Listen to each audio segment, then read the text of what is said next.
হালিমা সাদিয়া রাদিয়াল্লাহু আনহা নিজের মুখে নবীর বরকত প্রকাশ করেন। হালিমা সাদিয়া রাদিয়াল্লাহু আনহা বলেন, ওই বছর মক্কার মধ্যে অনাবৃষ্টি হওয়ার কারণে মক্কার মধ্যে দুর্ভিক্ষ দেখা দিয়েছিল।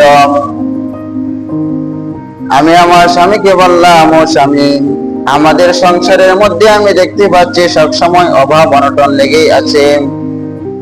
এত অভাব অনটন চলেন না এই বছর একটি মক্কার কুরাইশ গোত্র থেকে একটি নবজাতক শিশুকে নিয়ে আসি।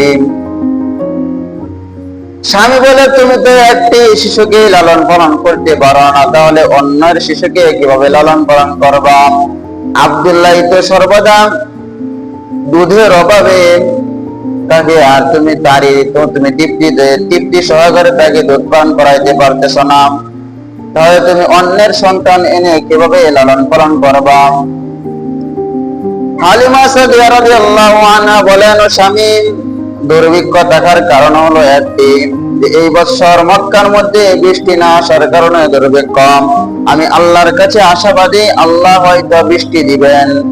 আল্লাহ যদি বৃষ্টি দেয় তাহলে মক্কার মধ্যে অভাব অনটন থাকবে না। চলেন না আমরা একটি সময় শিশুকে নিয়ে আসি। স্বামীর কথা অনুযায়ী হালিমা সাদিয়া রাদিয়াল্লাহু আনহা মক্কার কুরাইশ গোত্রের দিকে চললেন। উটনির উপর উঠে হালিমা সাদিয়া রাদিয়াল্লাহু আনহা দেখতে পায় তার সাথে আরো 10 জন সাথী বর্গ আছে, আরো 10 জন মহিলা তার সাথে চলছে। হালিমা সাদিয়া রাদিয়াল্লাহু আনহা দেখতে পায় অন্য জনের উটনিগুলা নাডুস থাকার কারণে তাকে পিছে ফেলে তারা চলে গেছে। হালিমা সাদিয়া রাদিয়াল্লাহু আনহা বলেন, আমার উটনির অবস্থাটা এমন ছিল যে তার একটা পা আর একটা পায়ের সাথে বাড়ি গেত, আর একটা পা আর একটা পায়ের সাথে বাড়ি গেত, যেন উটটা পড়ে যাবে এমন দুর্বল প্রকাশ করতেছিল। হালিমা সাদিয়া রাদিয়াল্লাহু আনহা বলেন, আমি আমার এই উটনিটিকে আস্তে আস্তে ধীরে ধীরে ওই কুরাইশ গোত্রের দিকে চললাম। যখন আমরা ওই কুরাইশ গোত্রের দিকে আমি গেছি, যাই দেখে আমার সাথী বর্গ সকল শিশুদেরকে, নবজাতক শিশুদেরকে নিয়ে নিছে। আমি দেখতে পাই একটি শিশু যেন শুধু বাকি আছে।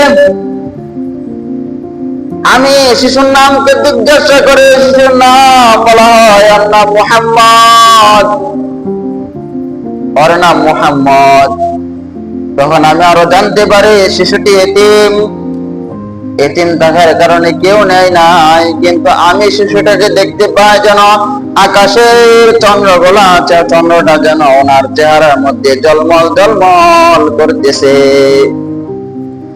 হালিমা সাদিয়া রাদিয়াল্লাহু আনহা বলেন, শিশুটা দেখে আমি যেন একটি মায়ায় পড়ে গেলাম, লোভে পড়ে গেলাম। হালিমা সাদিয়া রাদিয়াল্লাহু আনহা বলেন, আমার কিছু অর্থের প্রয়োজন নাই। মনে মনে বলে, আমি শিশুটাকে যদি নিতে পারি তাহলে মনে হয় আমার জীবন ধন্য। হালিমা সাদিয়া রাদিয়াল্লাহু আনহা স্বামীকে ডাক দিয়ে বলে, ও স্বামী, খালি হাতে গিয়ে লাভ কি? চলেন না এই শিশুটাকে নিয়ে যাই, যা পায় আল্লাহর পক্ষ থেকে যা পায় আলহামদুলিল্লাহ। হালিমা সাদিয়া রাদিয়াল্লাহু আনহা শিশুটাকে উটনির উপর উঠায়, উটনির উপর উঠে তারপর হালিমা সাদিয়া রাদিয়াল্লাহু আনহা উটনির দিকে লক্ষ্য করে, উটনিটিকে লক্ষ্য করে দেখতে পায় যেন উটনিটা যেন নাডুস হয়ে গেছে, মোটা তাজা হয়ে গেছে। হালিমা সাদিয়া রাদিয়াল্লাহু আনহা এই উটনির উপর উঠে দেখতে পায় অনেক দূরে তার সাথী বর্গ চলে গেছে। হালিমা সাদিয়া রাদিয়াল্লাহু আনহা নিজের বক্তব্যটি প্রকাশ করেন। হালিমা সাদিয়া রাদিয়াল্লাহু আনহা বলেন, উটনিটা যখন চলতে শুরু করলো, আমি দেখতে পাই অল্প সময়ের মধ্যেই আমার সাথী বর্গকে ডিঙ্গিয়ে অনেক আগে চলে গেছে আমার উটনিটা। বলেন আলহামদুলিল্লাহ, সুবহানাল্লাহ। ও দোস্ত বুজুর্গ, শুধু তাই নয়, হালিমা সাদিয়া রাদিয়াল্লাহু আনহা বলেন, আমি যখন আমার বাড়ির গেটের সামনে যাই, আমি দেখতে পাই যেন এইবারে প্রত্যেকটা জিনিস, গাছপালা, পশু পাখি যেন সবকিছু আমাকে যেন বলতেছে মারহাবা মারহাবা, আহলান সাহলান মারহাবা। প্রত্যেকটা জিনিসই যেন স্বাগত জানাচ্ছে হালিমা সাদিয়া রাদিয়াল্লাহু আনহাকে। কিন্তু স্বাগত তো হালিমা সাদিয়া রাদিয়াল্লাহু আনহাকে জানাইছে তো বিশ্ব নবী হযরত মুহাম্মদ মুস্তাফা সাল্লাল্লাহু আলাইহি ওয়াসাল্লাম। কি বলেন, ঠিক কিনা? হালিমা সাদিয়া রাদিয়াল্লাহু আনহা বলেন, শুধু তাই নয়, আমি যখন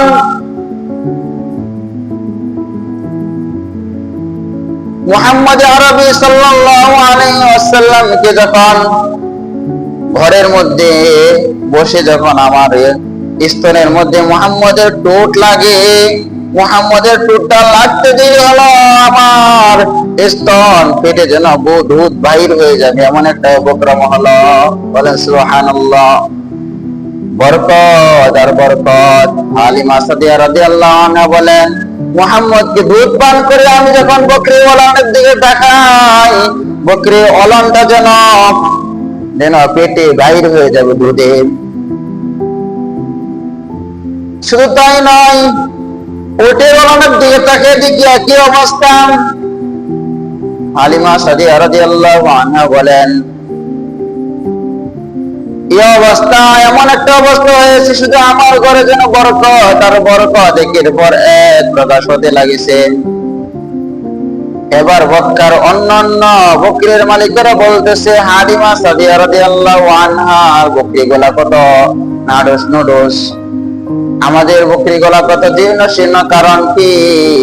রাখালদেরকে পরের দিন নির্দেশ জারি করলো, রাখালেরা শোনো, তোমরা আগামীকালকে হালিমা সাদিয়া রাদিয়াল্লাহু আনহার বকরি যেখানে ছড়ায় সেখানে যে তোমাদের বকরি ছড়াইবা, সেখানে গিয়ে তোমরাও ঘাস খাওয়াবা, যেখানে হালিমা সাদিয়া রাদিয়াল্লাহু আনহার বকরিগুলা ঘাস খায়।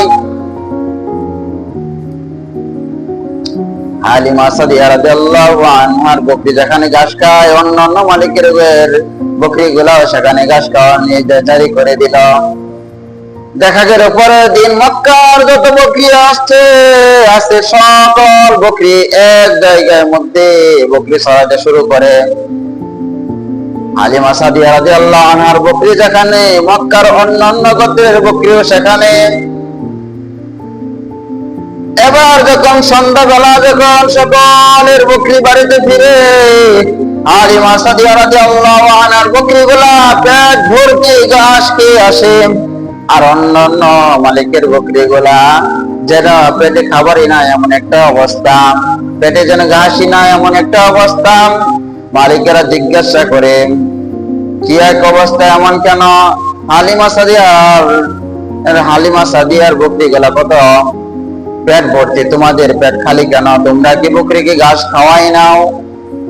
ঘাস কি খাওয়াও না? রাখালেরা জবাব দেয়, ও মালিক, আমরা সারাদিন হালিমা সাদিয়াল্লাহু আনহার বকরির পাশে আমাদের বকরিগুলো রেখেছি, কিন্তু হালিমা সাদিয়া রাদিয়াল্লাহু আনহার বকরিগুলো বেশি ওই রকম খায় নাই, কিন্তু আমাদের বকরিগুলো দেখছি সব সময় শুধু একটু ছাটাছাটি করেছে। কিন্তু না, আসার পর থেকে আমাদের বকরি পেটে ঘাস নাই, কিন্তু হালিমা সাদিয়া রাদিয়াল্লাহু আনহার বকরি পেটের মধ্যে দেখি পেট ভর্তি ঘাস খেয়ে যেন খাবার খেয়ে বাড়িতে ফিরছে। ও দোস্ত, বুঝুর্গ, এটা শুধু ঘাস খেলে হয় না, এটা আল্লাহর একমাত্র বরকত। আল্লাহ রাব্বুল আলামিনের পক্ষ থেকে একটি বরকত হালিমা সাদিয়া রাদিয়াল্লাহু আনহার ঘরে নিক্ষেপ করা হয়েছে। কে বলেন, ঠিক কিনা? ও দোস্ত, বুজুর্গ, এই জন্য বরকত এমন এক জিনিস যেটা কপালে লেগে গেলেই হয়ে যায়। আল্লাহ রাব্বুল আলামিন আমাদেরকে আল্লাহর কাছে বরকতের প্রত্যাশী হওয়ার তৌফিক দান করুন। আসসালামু আলাইকুম ওয়া রাহমাতুল্লাহি ওয়া বারাকাতুহু।